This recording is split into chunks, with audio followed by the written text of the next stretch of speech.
Hi everyone, my name is Laurel McGoff and I was on a CBS reality television show back in 2007 called Kid Nation. I am currently in my Hoboken, New Jersey apartment with my lovely girlfriend Em, who is currently filming me right now. Thank you, Em. And due to quarantine, due to a Funny or Die video that went viral, so many people have been DMing me, following me on Twitter, asking me questions, wanting to know what the whole Kid Nation process was like, which is so cool. And I'm so happy that there are like still fans and still people that care about this show. It really just brings like the biggest smile to my face. So thank you guys so much. Really do appreciate it. The only problem is, with so many questions, it's hard to get to all of them. So what I did is I went on my Instagram, and whoever followed me, I told them that I was doing a kind of Kid Nation tell-all on YouTube. And if they had any questions at all, to DM me and ask me. And I got a ton of responses, which is really cool. Thank you guys. And I narrowed it down to about 20 or 21 questions. So this might be a longer video, which is why I have my water. And I will get to all of the questions, really, if I can, and hopefully answer them for you guys.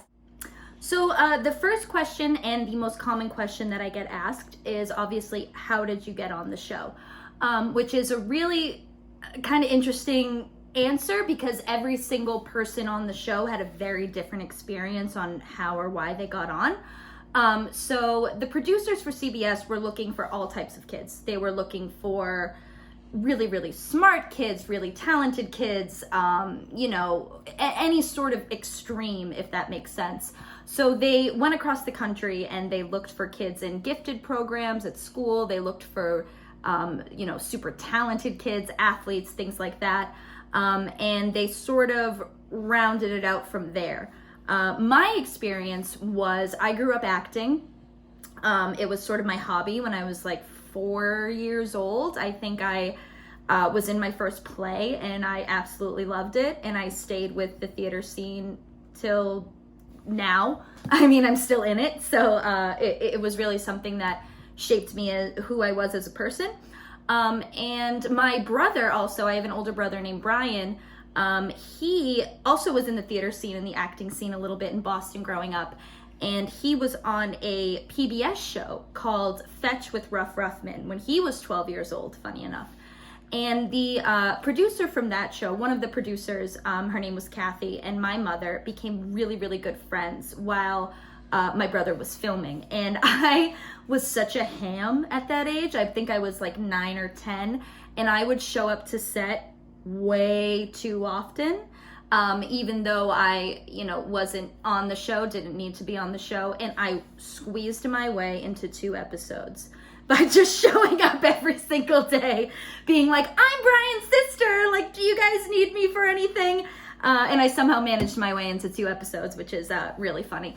But anyway, that happened, and a couple of years went by, and I was just going through life, doing theater here and there, and I was in 6th grade. I was 12 years old, and my mom got a call from Kathy, the producer from PBS, from Fetch with Rough Ruffman, and she said, hey, I'm working on this new show called, well, funny enough, it didn't have a name at the time when we were first auditioning. They actually called it the Manhattan Project.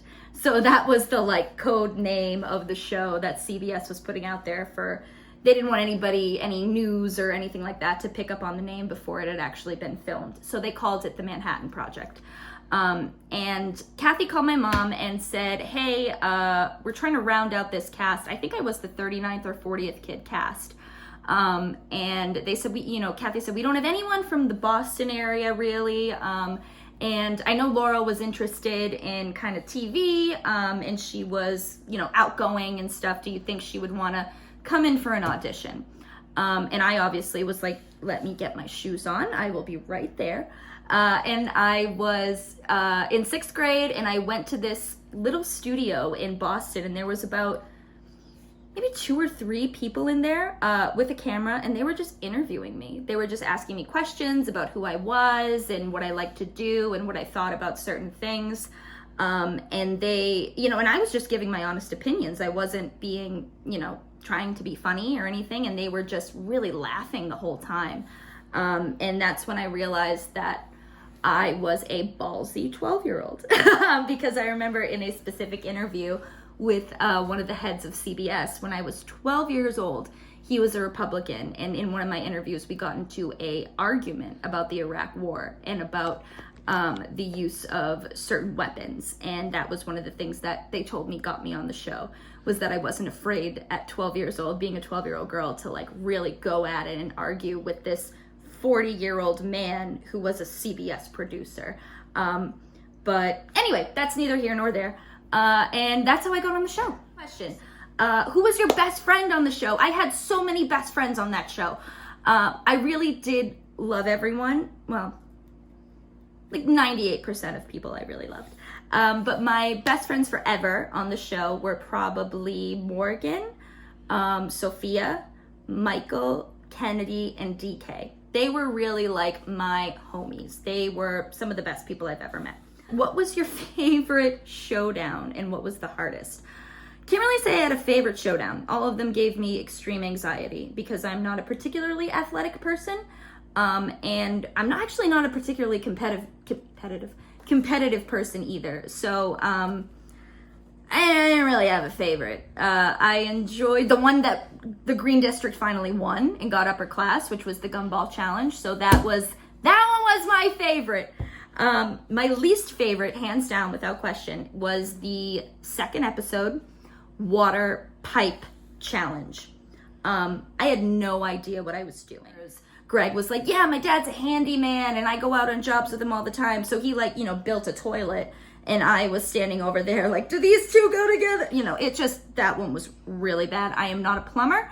I figured that out. I should stick to not plumbing. Okay, next question. Did the kids act differently on or off camera? No. I would say within 48 to 72 hours of being there, we completely didn't even notice the cameras. They were just kind of around, they weren't in your face, and we weren't even really supposed to look at them. We were just supposed to act naturally, which we really did. But really what you saw was what you got. No kids acted differently on and off camera because we forgot they were there. Next question. Who hooked up? None of your business is who hooked up. Okay? Just kidding. People definitely hooked up. But none of your business. But I did have my first kiss on the show. Where is Jared?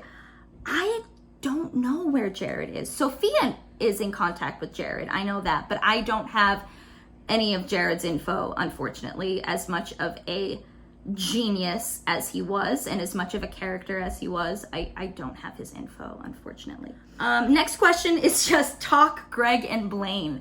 That's really interesting. So I really liked Blaine. He was sweet. He was nice. He was a, surfer boy from Florida. Maybe not a genius, but that's okay. He was actually a really nice kid. And Greg was the worst. And if he sees this, I don't care. He can, whatever. I did not like Greg. I did not think he should have been there. The producers should have sent him home. He was too old to be there and very aggressive. Why were we laborers so often in the Green District? Like I said, not athletic, not competitive. I don't know. And I think, honestly, for me, the showdowns were the things I cared about the least.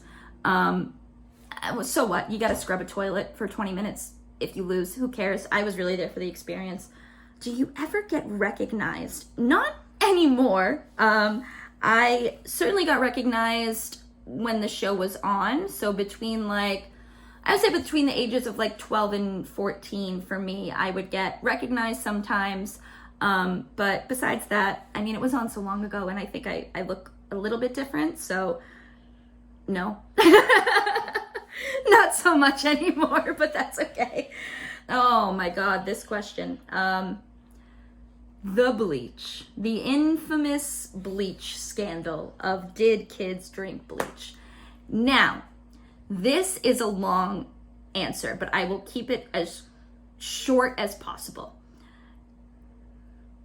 In so many words, yes, but let me explain. What people don't realize is it was a CBS television show. CBS is a multi-million-dollar, perhaps even billion-dollar company. I don't know. They would not send random children into the middle of the desert for 40 days unless they were cared for, which we were. There were 40 of us and maybe 200 plus adults around us at all times. We're talking cameramen, producers, sound guys, doctors, psychiatrists, psychologists, nutritionists, just, excuse me, need some water. People we could talk to whenever we wanted to. So, that was that. We were very well taken care of. And what the producers realized early on when it came to our food and our dishes was that the water that we were washing them in was getting dirty and was getting polluted and things in it and things like that. So they had to sort of take matters into their own hands so that we wouldn't get sick. And they didn't tell us, but when we went to bed at night, oftentimes they would bleach the dishes and the cups and everything that we were drinking out of in case we didn't clean them thoroughly enough so we wouldn't get sick.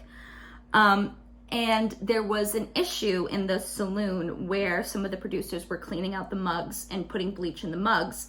And a couple of the kids did not know that there was bleach in the mugs. And this was probably a producer error. This was, it was something that was so insignificant and like really could have been avoided, but at the same time, it was just an accident. It was just a complete accident that could have happened to anyone. It could have happened to you at home. And a couple of the kids, I won't say names, didn't know that the cups that they were picking up still had a little bit of bleach in them. And they did not sit there and chug, Clorox out of a bottle, but there was a tiny bit of bleach at the bottom of the mugs that got diluted with soda. And, excuse me, within about 20 minutes, they started to get sick. They were fine. They threw up a little bit. They were completely conscious. They, were fine. The producers figured it out super quick, took all of them to the hospital. They were all deemed fine. I'm pretty sure no one even had to get their stomach pumped or anything like that. But all the precautions were taken. And yes, kids accidentally drank a little bit of diluted bleach. But everyone was fine, and they were back that day, and everyone take a breath. Who do you think was portrayed the worst or the least accurately? What I will say is I don't think anybody was portrayed any differently than how they acted. There was nothing I saw on the show that was like, oh my God, these editors made this or that person look awful. No. But also now that I'm older, I'm 25 years old, and I am a little bit disappointed in some of the CBS producers because they were full-grown adults, and I'm going to talk Taylor. Taylor was Taylor, but she was also when she got there, she was 10 years old. She turned 11 while she was there. So she was a 10-year-old girl, and she was really portrayed terribly. Like, really terribly. And was she a little bit of a brat? Sure. But she was an 11-year-old girl. What 11-year-old girls aren't sometimes brats?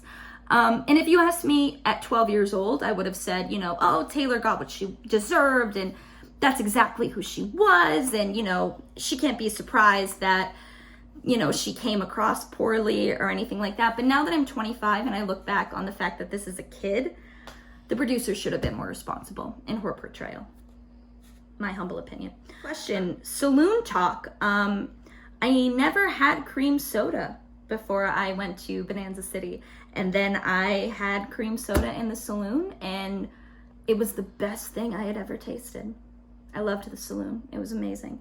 Another super common question, was it scripted? No, nothing was scripted.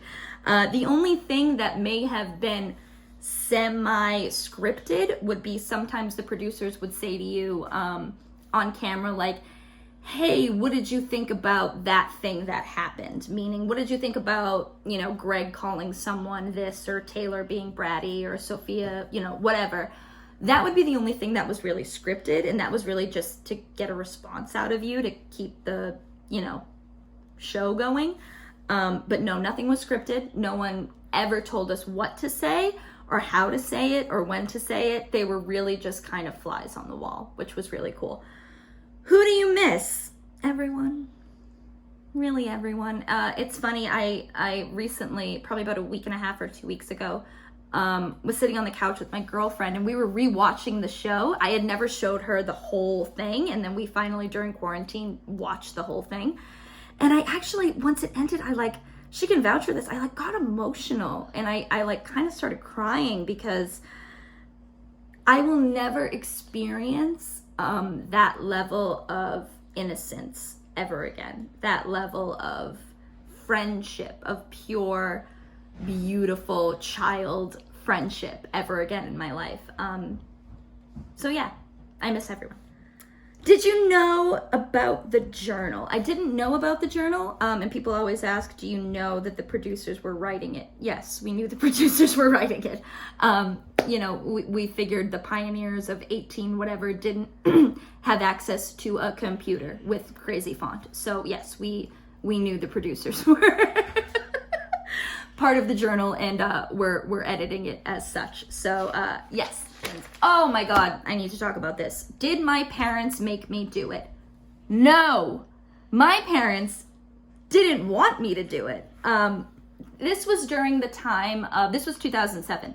So this was during the time of those crazy reality shows, Survivor, even those dating shows, The Bachelor, Flavor of Love, Rock of Love, all of those reality shows were so prominent at that time. And I think, my parents were really afraid that I would be portrayed like Taylor, that I was a kid and I would get a bad reputation or a bad whatever. And they were really scared. I think they took me to the first audition, honestly not thinking that I would get it. And then as it went on and on and on, they were afraid, because they knew it was national television, and they knew they had no control over the way that their daughter would look to the world. So I know that was really hard for them, but I begged and begged and begged them. And once I got the call that I had made it, they were like, I don't know if I want to do this. I don't know if we want to send you. We don't know anything about this. This could be really bad. And I remember 12-year-old me looking at them both in the eye and grabbing their hands and saying, if you don't let me do this, I will regret it for the rest of my life. And they said, okay. So no, my parents did not make me do it. The JonTron interview, I have watched the interviews, super cool. And would I ever do one? Absolutely. I actually reached out to him. I sent him a message and he never responded. So, JonTron, if you're watching this, I would like to know why I didn't get a message back. And why Jimmy, my fellow New England brother, got to be on the show, but I didn't. No further questions. Next, the chickens. We got 2 more questions. Chickens we did kill. We had a person there helping us.